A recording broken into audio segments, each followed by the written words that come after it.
German engineers turned the chassis of the Panzer IV tank into a truly universal platform, serving as the foundation for numerous unique vehicles. All of them were rigorously tested in the real battles of World War II. Today on PastTrack, we will talk not only about the legendary Panzer IV itself, but also about the most fascinating machines built on its chassis or using its components, anti-aircraft vehicles like the Möbelwagen and Ostwind, the Nashorn and Hummel on their hybrid chassis, and also the StuG IV, which is not to be confused with the StuG III. The Panzer IV undoubtedly played a colossal role in World War II. The main strength of this tank was its incredible versatility and immense modernization potential. Beginning the war as an infantry support vehicle with a short gun, it managed to evolve into a full-fledged medium tank with a long-barrel 75mm KWK-40 gun, capable of effectively defeating most Allied armor. It is the most mass-produced German tank of the war, with around 8,500 units produced. Moreover, the Panzer IV was the only German tank that remained in serial production and continuous combat from the first to the very last day of the war. The vehicle had a classic crew of 5 people, and was equipped with a reliable 12-cylinder Maybach engine producing 300 horsepower. The frontal armor of late modifications was reinforced up to 80mm of steel, and side skirts were added to protect against anti-tank rifles. The geography of its battles is impressive. The Panzer IV saw action across all key theaters of war. It took part in the Blitzkrieg campaigns in Europe, fought in the burning sands of North Africa, held the line on the vast expanses of the Eastern Front, and countered the Allied landings in Normandy. It was this reliable workhorse that carried the main burden of the war on its tracks. Another highly interesting, yet highly specialized vehicle based on the Panzer IV chassis was the Panzer IV assault tank. To most, it is known by the nickname Brummbär, meaning grouch, or grizzly, as Allied intelligence often called it. Interestingly, the German crews themselves almost never used these catchy names, pragmatically referring to the vehicle simply as the Stupa. The idea for this machine was born after the heavy urban battles in Stalingrad. The German command realized a desperate need for a well-armored self-propelled gun that could advance alongside the infantry through city streets and destroy fortified buildings with direct fire. To realize this concept, a massive, box-like armored superstructure was mounted onto the proven Panzer IV chassis. The frontal armor reached an impressive 100mm, or about 4 inches, allowing the vehicle to confidently withstand fire from most Soviet and Allied anti-tank guns of the time at medium and close ranges. In addition, the vehicle's sides were mandatorily covered with armor skirts for protection against anti-tank rifles and shaped charges, and the armor itself was coated with Zimmerit anti-magnetic paste. The Panzer IV's main and indisputable argument on the battlefield was its short but incredibly powerful 150mm or 5.9-inch StuG IV free howitzer. It fired heavy high-explosive shells weighing almost 38 kilograms or 84 pounds. A single hit from such a gift could collapse an entire building, turning it into ruins, or permanently neutralize a well-protected enemy bunker.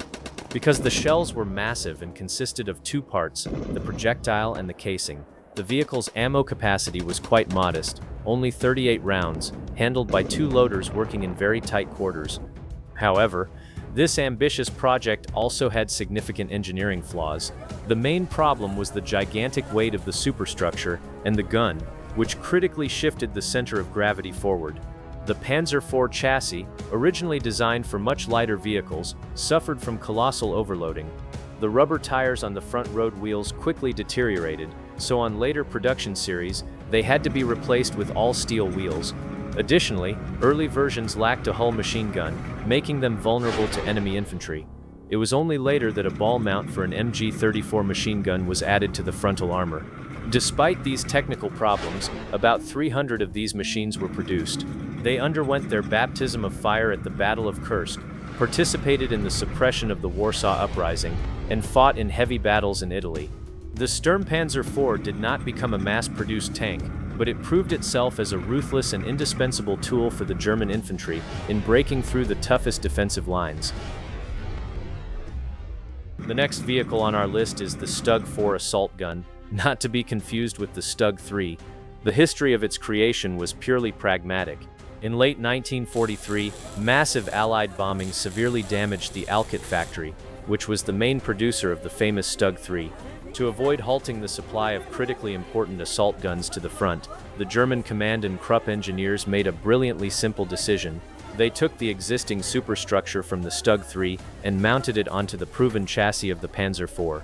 This move massively simplified logistics and field repairs, since the Panzer IV was the main German tank, and its larger fuel tanks significantly increased the vehicle's operational range. The armament remained unchanged. The vehicle received the highly effective 75mm, or about 3-inch, StuG 40 gun. Externally, the hybrid looked very similar to its predecessor, but it is quite easy to tell them apart. First, the Panzer IV chassis has 8 road wheels instead of 6, and its leaf spring suspension made for a harsher ride compared to a torsion bar setup. Second, due to the changed hull dimensions, a distinctive rectangular armored cabin appeared on the front left. Inside it, the driver found himself completely isolated from the rest of the crew. Despite its status as a forced hybrid born under emergency conditions, over 1,100 of these machines were produced by the end of the war. They proved to be an exceptionally reliable infantry support vehicle and a dangerous tool for combating enemy armor.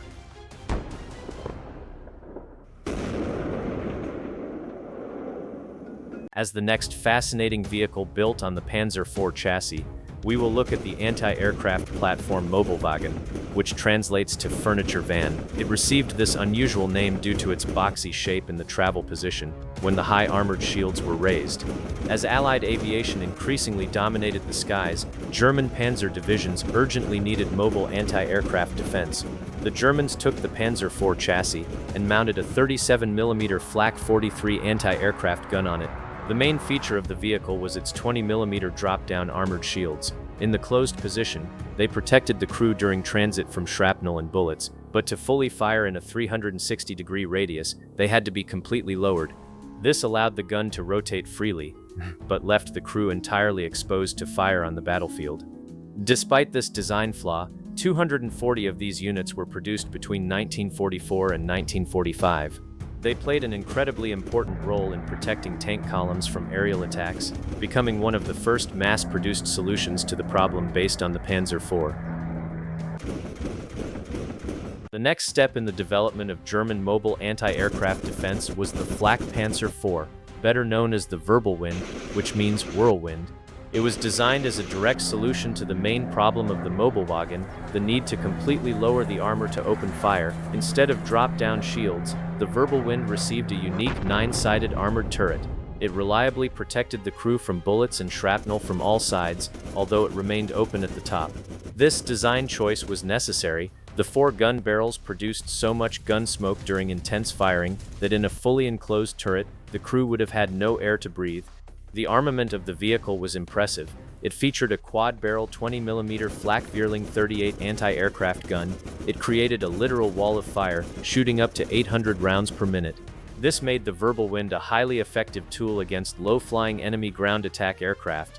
Additionally, the incredible volume of fire proved to be a formidable weapon against unarmored ground targets. Interestingly, almost no new chassis were used to produce the Wirbelwind. The roughly 100 units built in 1944 were converted from battle-damaged Panzer IV tanks that had been returned to factories for repairs. Continuing our review of anti-aircraft platforms based on the Panzer IV, we move to the Ostwind, which translates to East Wind. It was developed as an alternative armored anti-aircraft vehicle, designed to solve a different operational challenge. The issue was that the 20mm shells of previous systems did not always have the necessary range and penetration to effectively counter well-armored Allied ground attack aircraft. Therefore, engineers armed the Ostwind with a single, heavier 37mm Flak 43 gun. Although the overall rate of fire decreased, the impact power of each individual hit increased dramatically. A heavy 37mm shell could neutralize enemy aircraft at much greater distances. The Ostwind received a new, 6-sided armored turret. Just like the previous vehicle, the roof was left completely open for the ventilation of gun smoke, ensuring the crew had air to breathe during intense combat. This vehicle was produced in a very limited series, with just over 40 units assembled in total. However, the Ostwind proved to be highly capable. as its powerful gun became a serious asset not only against aviation, but also against enemy light armor. Moving from anti-aircraft platforms, we transition to specialized tank hunters. The next impressive vehicle on our list is the Nashorn. It is important to note that, unlike the previous platforms, the Nashorn was not based on a pure Panzer IV chassis. The Germans used a special hybrid chassis called Geschutzwagen III, which combined the best components from the Panzer III and Panzer IV. The absolute pride of this vehicle was its weapon, the famous 88mm PaK 43-1 anti-tank gun. This was one of the most effective artillery pieces of World War II. Thanks to its powerful ballistics and excellent German optics, the Nashorn could penetrate the armor of any Allied tank at distances where the enemy physically could not return accurate fire. However, this massive firepower came at the cost of armor. The Nashorn had very thin protection, up to 30mm, and an open-top superstructure. In essence, it was a classic glass cannon. The vehicle had to operate exclusively from ambushes and at long ranges. A direct close-quarters engagement left the crew with few chances. Between 1943 and 1945, around 500 of these machines were produced. The Nashorn became a highly capable tool on the battlefield, able to halt massive armored advances at the furthest possible ranges. As we mentioned, the Nashorn was based on the hybrid chassis of the Panzer III and Panzer IV tanks. On this exact same versatile base, developed by the Alkit company, the Germans created another outstanding vehicle, the Hummel self-propelled artillery unit. Its main armament was the powerful 150mm SFH-18-1 heavy field howitzer. This vehicle fired massive high-explosive shells that caused very significant damage. The experience of the early war years showed that regular towed artillery often could not keep up with the rapid advances of panzer divisions. To solve this problem, it was decided to put the 150mm howitzer on tracks. Interestingly, the layout of the chassis had to be significantly modified. The engine was moved to the center of the hull to make room in the spacious open superstructure for the massive gun and the six-person crew. Despite its incredible firepower, the Hummel had one serious drawback. Its ammunition capacity was only 18 shells. This was critically insufficient for sustained artillery bombardments.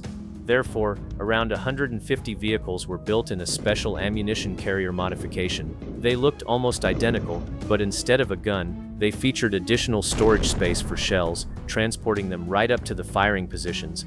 Thanks to this system, German forces received reliable and mobile fire support, capable of neutralizing fortifications and stopping enemy counterattacks well before they reached the front line. Besides combat vehicles, the Panzer IV chassis was also actively used to create essential engineering equipment. Let's mention the two most interesting ones. The first is the Bergepanzer IV, an armored recovery vehicle. The turrets were simply removed from damaged tanks, and a wooden deck, a crane, and a winch were installed. Their job was to evacuate disabled armor from the battlefield for subsequent repairs. The second vehicle is the Brückenlegepanzer IV, a bridge-laying tank. Instead of a turret, this machine carried a 9-meter metal bridge, allowing vehicles to quickly cross trenches and anti-tank ditches. Although only a few dozen of these were produced early in the war, they proved once again the absolute versatility of this platform. Summing up, it is safe to say that the Panzer IV was much more than just a tank. It was a complete, reliable, and incredibly flexible engineering platform. While other German tanks became increasingly heavy and complex to produce, it was the Panzer IV and the vehicles based on its chassis that remained the true workhorses of the German army until the final days of World War II. From anti-aircraft defense to heavy artillery, from tank hunters to engineering equipment, the Panzer IV chassis was able to adapt to any challenge on the battlefield. Which of these modifications do you think is the most successful or unusual? Perhaps I missed a vehicle? Be sure to let me know your thoughts in the comments. Don't forget to leave a like and subscribe to the channel so you don't miss new videos on the history of military engineering. Check out the interesting shorts on the channel, where you will find a lot of World War II military vehicles. Also, channel memberships are now available. You can support the release of new videos and get some perks, for example, sponsor badges and custom neon emojis for the comments. Thank you to everyone who has already become a channel sponsor. I really appreciate it, and it helps me in creating new content. Thank you for watching, and see you in the next videos on the PastTrack channel.